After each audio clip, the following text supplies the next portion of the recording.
നമസ്കാരം. യു.എസ് മാർക്കറ്റുകളെല്ലാം ഇന്നലെയും പോസിറ്റീവായിട്ടാണ് ക്ലോസ് ചെയ്തത്. ഡൗ ജോൺസ് 0.04%, S&P 500 0.47%, നാസ്ഡാക്ക് 0.90% പോസിറ്റീവായിട്ട് തന്നെയാണ് ക്ലോസ് ചെയ്തത്.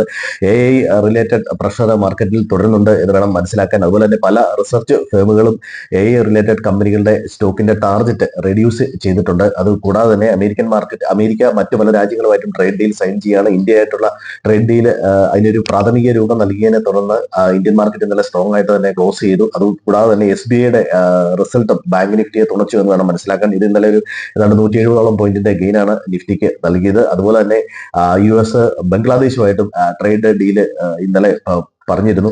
അത് ഏതാണ്ട് 20% താരിഫിൽ നിന്ന് അത് 19% ആക്കിയിട്ടുണ്ട്. പ്രതീക്ഷ പോലെ ബംഗ്ലാദേശിലെ ടെക്സ്റ്റൈലും ഇന്ത്യയിലെ ടെക്സ്റ്റൈൽസും തമ്മിലുള്ള ഒരു മത്സരത്തിന്, എക്സ്പോർട്ട് മത്സരത്തിന് അത് ഇടയാക്കില്ല എന്ന് വേണം മനസ്സിലാക്കാൻ. അമേരിക്കയിൽ നിന്ന് ടെക്സ്റ്റൈൽ ഇതിന്റെ റോ മെറ്റീരിയൽ ഇറക്കുമതി ചെയ്യുന്നതിന് 0% താരിഫാണ് കൊടുത്തിരിക്കുന്നത്.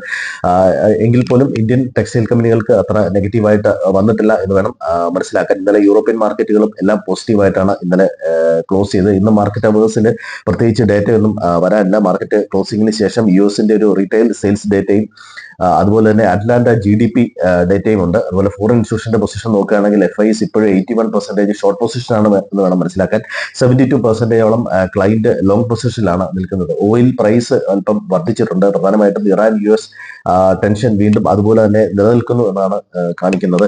മറ്റൊന്ന്, ഫോറിൻ ഇൻസ്റ്റിറ്റ്യൂഷൻസ് ഏതാണ്ട് 4 സെഷനുകളായിട്ട് ഇന്ത്യൻ മാർക്കറ്റിൽ ബയേഴ്സ് ആയിട്ട് നിൽക്കുന്നത്. അത് മാർക്കറ്റിനെ സംബന്ധിച്ചിടത്തോളം ഒരു പോസിറ്റീവാണ്.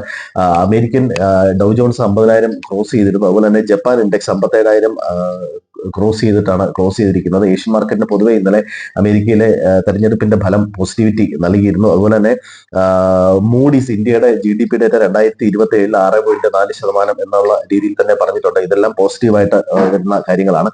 അപ്പോൾ അതുപോലെ തന്നെ ഇന്ത്യയിലെ GDP, അതുപോലെ IIP ഡേറ്റ, CPI ഡേറ്റകളെല്ലാം ഗവൺമെന്റ് അതിന്റെ ബേസ് ഇയർ മാറ്റുകയാണ്. അപ്പോൾ ഇക്കാര്യങ്ങളും ശ്രദ്ധിക്കുക. ഈ വരുന്ന ഡേറ്റ വരുന്ന സമയത്ത് ഇക്കാര്യങ്ങൾ ശ്രദ്ധിക്കേണ്ടതാണ്. അപ്പോൾ എല്ലാവരും സ്റ്റോക്ക് സ്പെസിഫിക് ആയിട്ട് നീങ്ങുക. നല്ല റിസൾട്ട് വരുന്ന കമ്പനികൾ നോക്കി വെക്കുക. ഇന്ന് റിസൾട്ട് പ്രഖ്യാപിക്കുന്ന കമ്പനികൾ ടൈറ്റാന, Asian Motors, Grasim, Apollo Hospitals, Britannia Industries, Oil India എന്നീ കമ്പനികളാണ്. റിസൾട്ട് ശ്രദ്ധിക്കുക. എല്ലാവർക്കും നല്ലൊരു ട്രേഡിംഗ് ആശംസിക്കുന്നു. Thank U.